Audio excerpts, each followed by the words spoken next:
the customer's frustration may not be with you directly. Yeah. And so when you take yourself out of it, you are able to disassociate and you don't take it personal.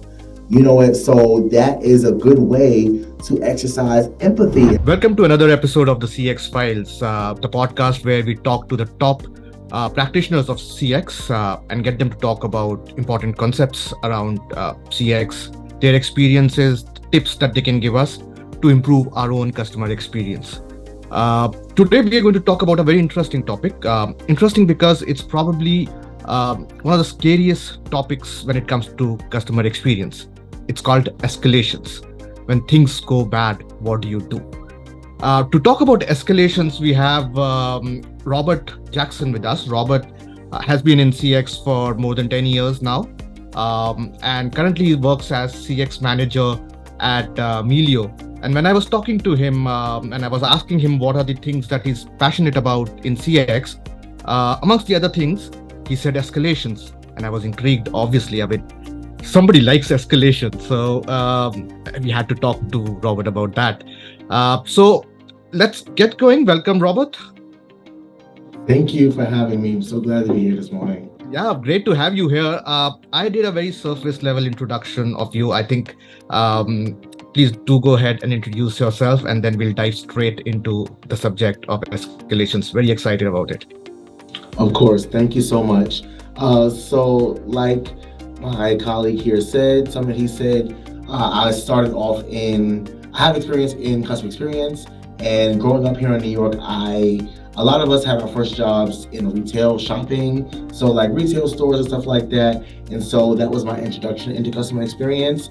I didn't really get a technical understanding of what it was and all that came with it until later on. And so after that, I moved on to retail banking, where I worked at JP Morgan Chase and I worked at HSBC for a number of years. And that was where I was really able to hone my skills and learn how to connect with people and understand the difficulties of customer experience before finally moving my career forward into securing a job here at Melio, where I work right now, which is my first tech company. And so what I technically do here as a CX manager, my role specializes in escalations. I specialize in escalations, I specialize in incidents. My team specializes in these things as well as managing our social media team also, which actually does the same thing. I have an internal escalations team and an external escalations team, and I manage both teams simultaneously. So we're getting all the escalations and the incidents from all sides of the business, and we're handling it amongst our teams. Additionally to that, I do have my undergrad degree in accounting, and I have my master's degree in business administration, and I use these things to just help me do my job overall every day. Yeah, fantastic, Robert. I think you're just the right person to talk about escalation. And remind me to ask you about what internal and external escalations are. But before we dive into that, let's start with the basics. Can you, for our audience, can you define what an escalation is and why is it so important to have an escalation plan for a company? So escalations are basically when there is a situation within customer experience or with any customer facing team, to be quite honest, because there are other teams that do help customers, even though our focus is CX at this moment. But anytime that there is a situation with a customer on a customer facing team and the associate at that moment is not able to handle it, and so there are other parties that have to get involved, there are other methods that they use to get their desired results. And it's so important for a company to have a plan in place for escalations, because without a plan, it's so easy to lose sight of trying to do what's best for the customer. It's so easy to lose sight of that. And when an escalation happens, people begin to run around like chickens with their head cut off, and they're trying to get it resolved, and it forces people to exert more energy than they really need to. And so you may not need all that energy to resolve it. And so ultimately, without a plan in place, there is no set person or persons in charge of handling it, which can result in double the work being done. You're trying to resolve it over here, but I'm trying to fix it over here. We're doing the same work at the same time. There's no set person that's there to handle it. And it's not good for the health of the business. And it's not good also for those that are participating in the incident or in the escalation. It's not good for their health either, because they're exerting more than they possibly need to exert because of the fact that there's no plan in place. Right. So this is interesting. I think you touched upon two elements of a plan, right? So who are the people who are involved in this escalation metrics, and then what is the SOP? What would they do, right? So are these the only two elements of or at least the key elements of what a escalation SOP should look like, or is there more to it? No, absolutely. They definitely, you want to make sure you have who's handling it and what the SOP is. Now, the SOP is a lot of things that are included in it. There are a lot of facets to how you handle it. That includes, how long it takes you to respond to the user, how long it takes you to follow up with the internal stakeholders, how long it takes you to actually understand the issue, and what are you doing to calm them down. So the SOP has a lot of things in it, but at a larger stance, the two main things that you need to pay attention to are who is handling it and what are they going to do to handle it. And within what they're going to do within that SOP, there are so many different facets, metrics, and so on and so forth. Right. I'll come to the metrics part of it, but what intrigues me is how do you identify escalation? Is it something that is always driven by the customer, or are the teams also trained to realize that, okay, this is probably going beyond the scope of what I'm allowed to do, and I need to escalate this as well? Yes, absolutely. So there is those two facets definitely are included in what makes an escalation. There are some times where a customer will say, this is not working out, I need to speak to a manager, or they go and they begin to complain in other arenas or channels that we have. So they may have reached out via email, but they also reach out via phone, and they also call us, or they chat into us, or they leave a social media review. So those things are driven by the customer. But then there's also times where an associate, an agent who's actually working, if they're able to identify, this is a little out of my scope, and I can sense that this is going to go beyond what I can handle, let me get it over to somebody who can better handle it, which is essentially what my team does. In those moments where the associate acknowledges, this is a little bit too advanced for me and I don't want to mess this up, I need more guidance, let me send it to the next tier of support, and we're able to get a resolution and hopefully stop it from becoming an escalation. But if it does, we're able to de-escalate it. Right. So you were talking about metrics at one point. So there are metrics that you can use to identify. If I'm not wrong, correct me if I'm wrong, but what I thought I heard you say was that there are sometimes also metrics that would dictate whether this call needs to be escalated. So that's the third way of actually reaching up the escalation metrics. So one is customer asks for it. The second is the team member themselves realize that maybe this needs to be escalated. And third is probably somebody who's monitoring these metrics, who says, okay, time for me to jump in because this is probably going towards not so good outcome. Is that correct? Is my understanding correct? It is possible if you invest in employing someone that can do that. I think one of the issues that customer experience organizations face is that they may not always invest in a staff member or an employee who actively looks out or searches out these things. But essentially, there is, in a good organization, there is somebody who can take a look at what's going on at the moment and say, you know what, I see that this associate is kind of going back and forth with somebody right now. This conversation is lasting too long and they haven't moved on to the next person. Let me kind of step in and see what's going on and how I can help. And so as long as you're able to invest in somebody who does that, you can kind of mitigate some of these things before it really escalates further than what it may become. All right, just a left field question. So when I'm told when I call a call center that this call is being recorded for quality and training purposes, is quality basically somebody listening in to make sure that things are going as per whatever the SOP is?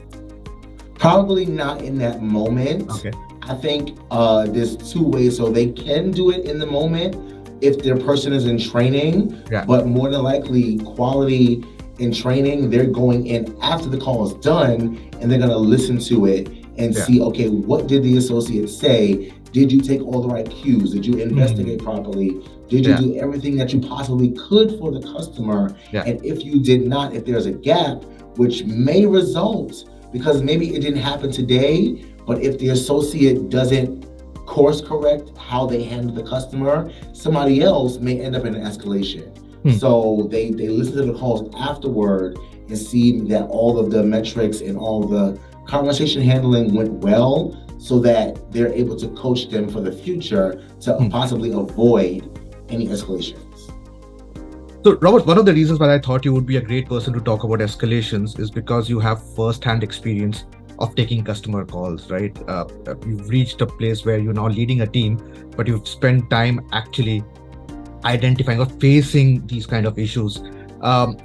What's your advice to people who are doing it now? Is there a way they can identify that a call is probably not progressing on the journey that it should, and it's probably going towards escalation? Are there some early signs that they can look out for? Yes, I think that some early indicators would be, it really primarily happens when it's not on a phone call. It's easier to, to lead up to an escalation when you are emailing somebody or you're on live chat with them. In those channels, because a lot of times words can get lost in translation. And if you're moving fast and you're trying to multitask and maybe you're helping two other customers at the same time, it's easy for you to misunderstand the customer.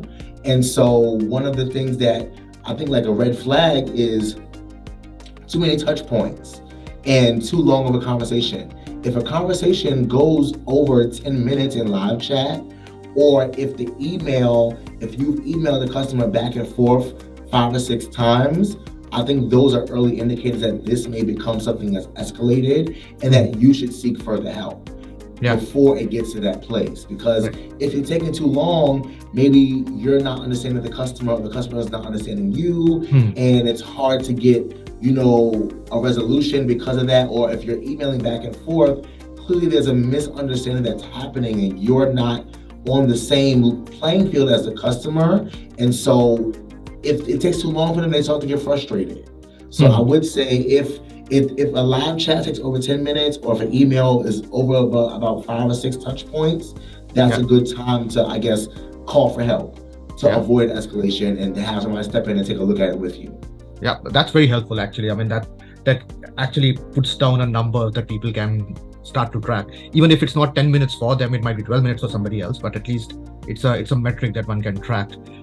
Speaking of what you can track, I feel sometimes there are topics which are more likely to get escalated, especially in banks and financial sector.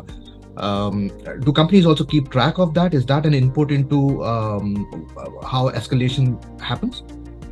Absolutely, especially working at a company. So my company is a financial services company, financial technology. And so when you talk about people's money, it's really sensitive. It's a sensitive topic because people need their money, especially in our current economy and what is going on. Inflation is rising. People need their money. And so when you talk about money, it's very sensitive. So we absolutely keep track of what things people reach out about the most and what things trigger our escalations. And so some of the things that we see that trigger our escalations are late payments. If payments are late and they're not getting there by the intended or desired date or time, it stops the flow of their business, because we serve small businesses. We want to make sure that they are able to pay their bills, pay their vendors, receive all their services and products and goods. And if payments are late and they are reaching out because of it, we're going to keep track of that, because we have to get to the root of the problem. Why is this payment late? It's something that we did on our platform. Is one of our partners late? All of these things. So I think a really important thing, we do track why people reach out and what causes incidents. And a really big one is late payments for us. All right, give us some war stories, Robert. Give us some stories where you were able to, tell us an escalation story, right? Something that went bad and something that was about to go bad, and maybe you identified it early and were able to de-escalate it. Okay, so cool. So I have so many stories, but I know one that went bad is one that actually it waited too late to get escalated. There was a customer and they had a problem, and the associate really wasn't understanding it to its fullness.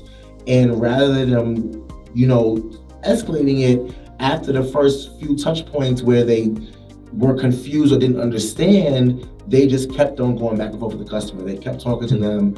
They kept, communicating with them, and it didn't get escalated in the proper time. And so now, rather than us retaining the customer, we actually ended up losing the customer because they were frustrated with the service and it wasn't what they really wanted it to be. So that's a good testament to, if you see that this is not working out and you don't have an understanding, if it takes too long for you to solve it, reach out for help. Ask for help, because maybe somebody else is able to get you the desired results. But if you don't do it, we end up losing a customer. So that was one that really didn't go well. One that really did go well, I can't say it was an early detection one, but it definitely was one that worked out well.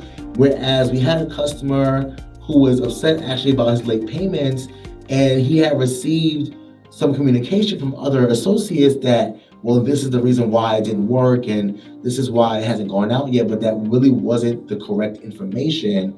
And so now ultimately, after weeks of trying to figure it out, it finally got escalated, and I took a look and I said, okay, wait, so let me get on the phone with this user, let me get on live chat with them, let me talk to them right now.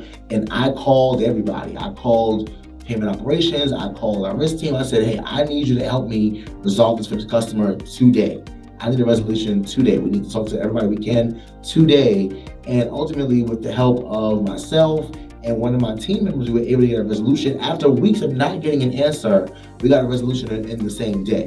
And we were able to retain the customer, and they felt better, and they went on about their day. We gave them, a few credits to their account for the inconvenience. But that was a good example of, even if you don't catch it early, a good escalation plan and somebody who has resources to help the user really does make a difference. And what could have taken another week or two happened all in the same day.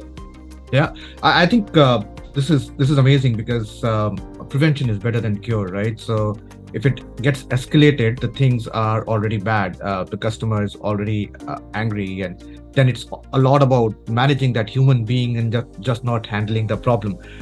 Yes.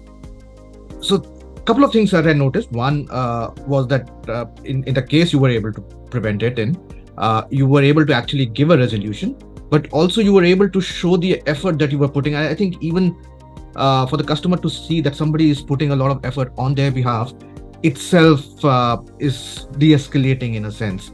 What are the other things one can do to de-escalate a situation like this? What are the other things that people can do to escalate like this? That's the question? Yeah, so two things that you did was, A, of course, provide a resolution. Unfortunately, it's not always possible. And two, you could show them that you're making the right kind of effort, the kind of effort that they would want somebody to make on their behalf. So two things that you clearly said, which makes a lot of sense on how one can de-escalate a situation like this. Are there other things that one can do to de-escalate? I guess other thing that they can do is really make sure, and this is not, I guess before the moment happens, you want to make sure that you are fully trained on what you offer and that you have resources available. Because a lot of times why things get escalated is because you're not aware, maybe somebody's not aware of how the product works, or they're not really aware of what we can do or can offer. So if you are in a place where you are in charge of handling incidents and escalations, that like, you know what, I know that this may not be working, but here's what I can do. So that's kind of the pre-work. But in that moment, I would say that all that you can really do is honestly be transparent with the user. And that's a good way to help de-escalate them as well. Be transparent with them and let them know, like, hey, I understand this is a hard time. Here's what I'm working with right now. Here's what I can do. Here's what I cannot do. And here's Yeah. what I'm going to get done for you. And that transparency, I am a big fan of transparency. Being transparent makes all the difference in those escalations because they're already frustrated. So trying to remain cryptic and trying to hold back details is going to make them more frustrated. They want to know what's going on. They want to know what's happening. Yeah. And so why would you proceed to withhold information? No, I'm very transparent. Here is the state of where we are right now.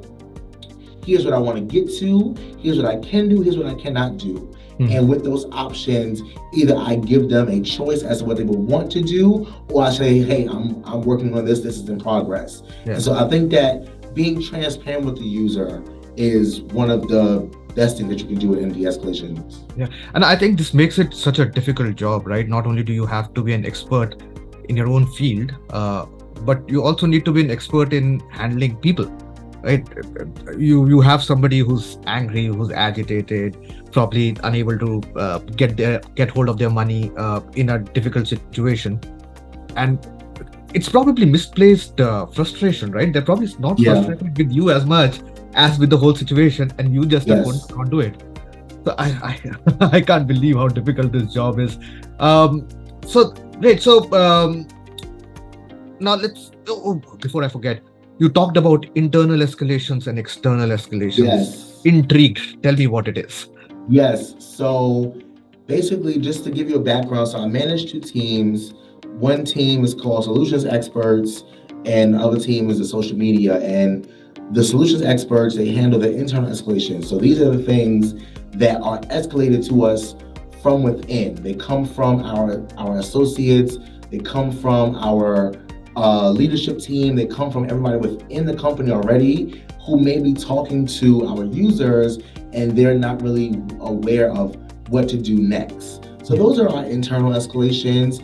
Our external escalations are when it comes directly from the customer, but on our external platforms. And so we have sites, we're on Facebook, we're on LinkedIn, we're on Twitter or X now, we're on Instagram, we're on BBB and Trustpilot and Google. And so when these customers come in directly to those public-facing sites, I would consider that an external escalation, whereas they're coming to us not through our internal channels, but from our external channels, where, quite frankly, it may be a little bit more intense or more serious because now everyone can see it. Everyone's aware of what's going on and of your issue because you tweeted about it, or because you posted about it on Facebook, or because you commented on someone's LinkedIn status about it. So those are the external escalations, those that come from our customers in our external and public-facing channels. Got it. You worked with JP Morgan and HSBC, and I know quite a bit of their customer support is outsourced, right? Is there an escalation metrics which rises up the outsourced organization and then eventually lead up to the parent organization as well? Is that something that happens? So when I was at HSBC, we did outsource for sure. Now there was always, and I'm going to get to the answer to the question. I have to give the backstory. There was always a stark separation between the insourcing and the in-house, which is in the branches of retail banking itself, and the outsourced customer support. Stark difference. We rarely ever communicated with each other, if but so much. But to answer your question, there were times where it did have to go from the outsourcing stations and outsourcing channels into our in-source and our in-home communication channels. There's been a few times where I've had customer experience agents that were outsourced call the branch to get help for a certain customer because maybe that customer belonged to our branch. They were in our area, but they called the customer experience line. And so because we had a relationship with them, we knew them, we could vouch for them, they would call the branch and ask us questions. So it didn't happen too often, but because of the fact we want to verify everybody. Customer experience, is yes, we want to give you a good experience, but we also want to make sure that you are secure. We want to keep you safe. And so for the purposes of verification, there were instances where the outsourced communication channels did reach out to us just to verify a certain customer because we did have a relationship. There are people that I saw at least 2 or 3 times a week. So I knew them by face, by name. I knew what was going on in their accounts. And I get a call about them and say, hey, yes, I know this person. I can vouch for them. They are in good standing with us, so forth, so on and so forth. Yeah. And you touched upon security, right? Such an important topic. And most times people forget that there are two human beings involved in this, right? It's not just the customer, but there is also the employee who's facing the brunt of this, right? Yes. And for me, and I did a podcast last week where we talked about how employee engagement or employee experience flows into customer experience. How do you protect or train these people to actually be able to take all this escalation? I mean, if I was asked to get off the call and escalate it, I might see it as a failure, right? Or if somebody's shouting at me for no reason, I might feel like I've failed this person. How do you train these people to keep their equanimity while doing this job? I think it's critical to maintain that, right? Absolutely, it is critical. The employee experience is so important. And yes, the customer experience is that because those are people that use us. We have an exchange with them and we want to be consistent so that they keep coming back to us.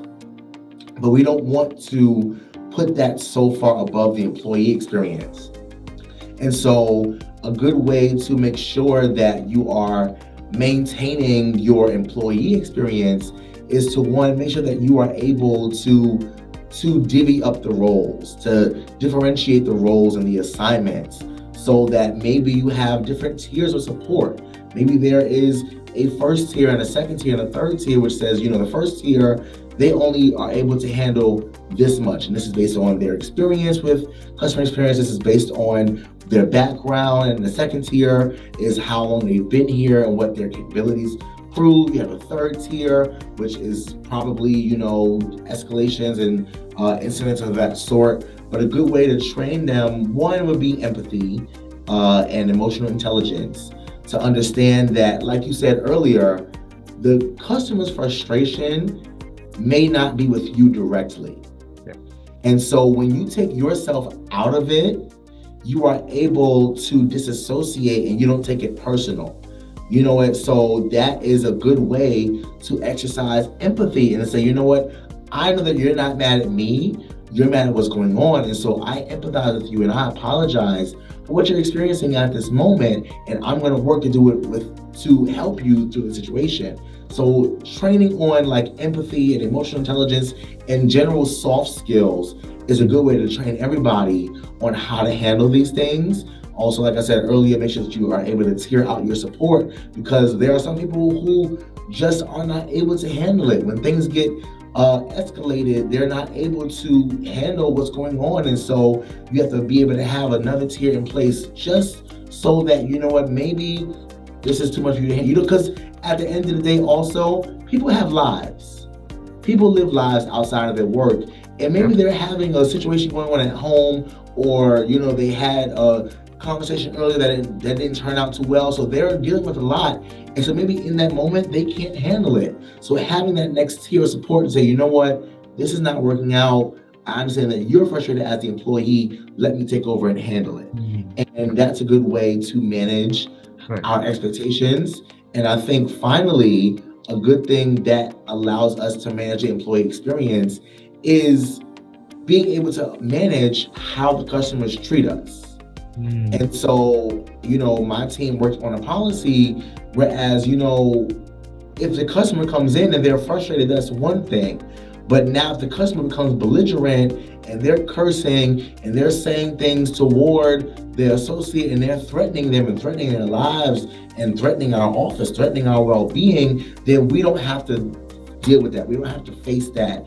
And that's a prime example of, let me take you as the employee out of the situation. I, as a leader, as a manager, as somebody who deals with escalations, will handle it from this point, and I'll make sure that you feel safe and that you are secure. And so we don't, in those instances, we don't want the users to take advantage of our employees. We're going to put our employees at a higher standard as well to secure their experience. Right. I think that's great, because I think one needs to empower the employees also. End of the day, they are human beings, and they have their rights and they have their emotions, they have their families. This cannot start to impact their personal lives. So I'm so glad that you said that there are policies in place that empowers them and protects them.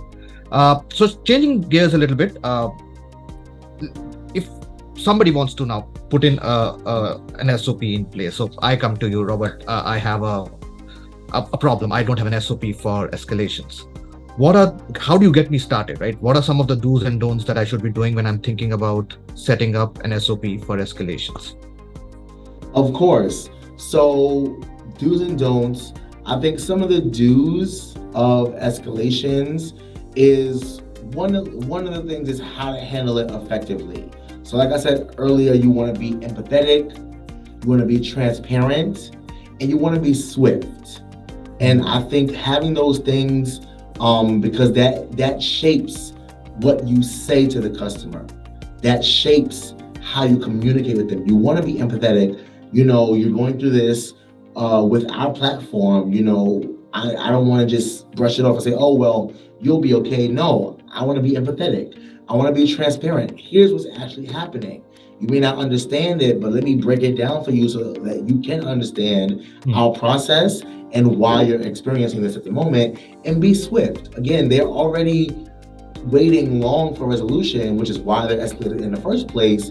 And like I said earlier, this example, people have waited weeks, sometimes months for resolution, and they didn't get it. So you want to be swift. And that's one of the do's of kind of creating SOP, because that transforms how you communicate with the customer.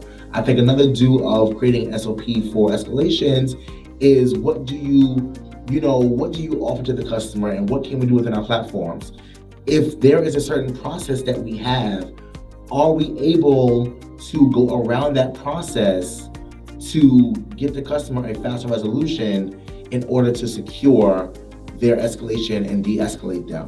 So if something normally takes 2 to 3 days to resolve, do you have a contingency plan that if there is an escalation, if there is an incident, are you able to do you have a backup plan and say, you know what, I may normally take 2 to 3 days, but today I'm going to do it in 1 day so that I can secure your experience.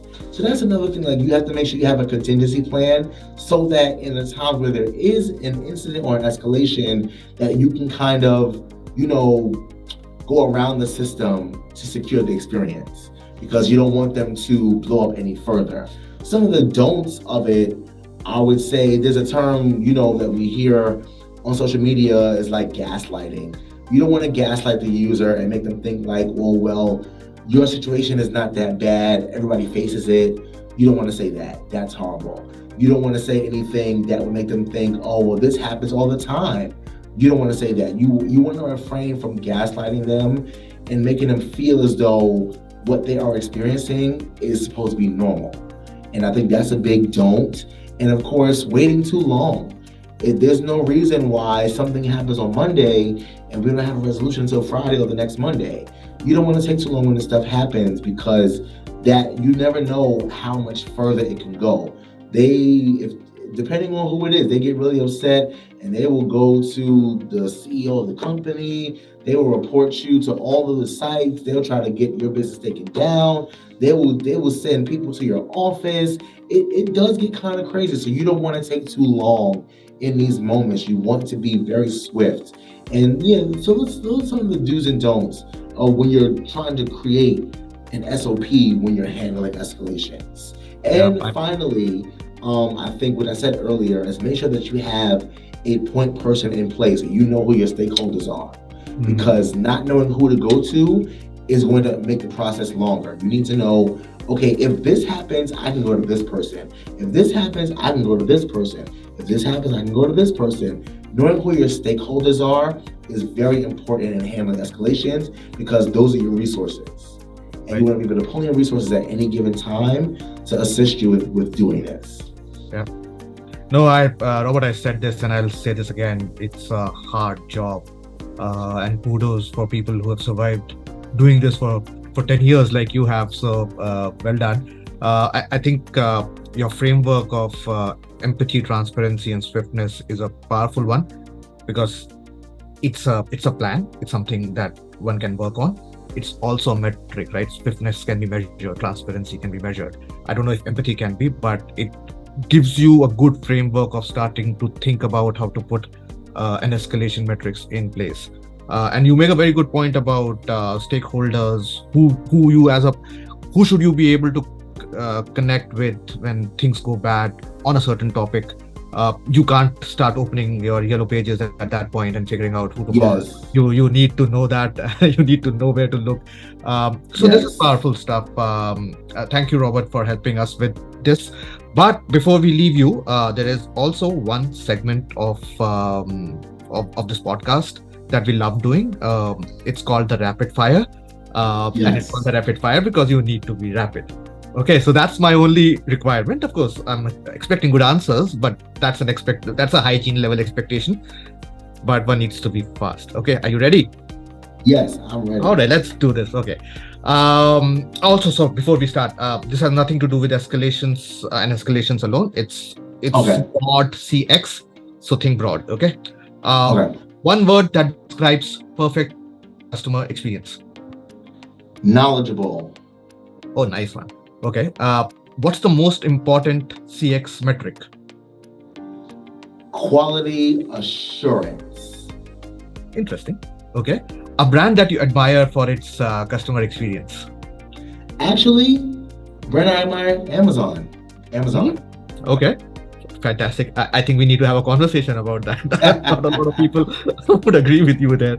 But yeah, sure. The biggest myth about customer experience.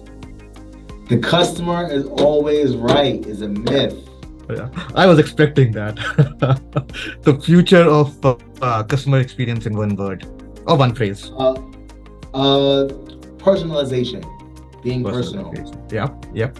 One tool or technology you think is going to change the pace of customer experience? Forethought. Forethought is really good. Okay. It's a tool? Yes, it's a tool that you use within whatever your CRM is that you talk to customers. All right. Okay. The most challenging aspect of delivering great CX?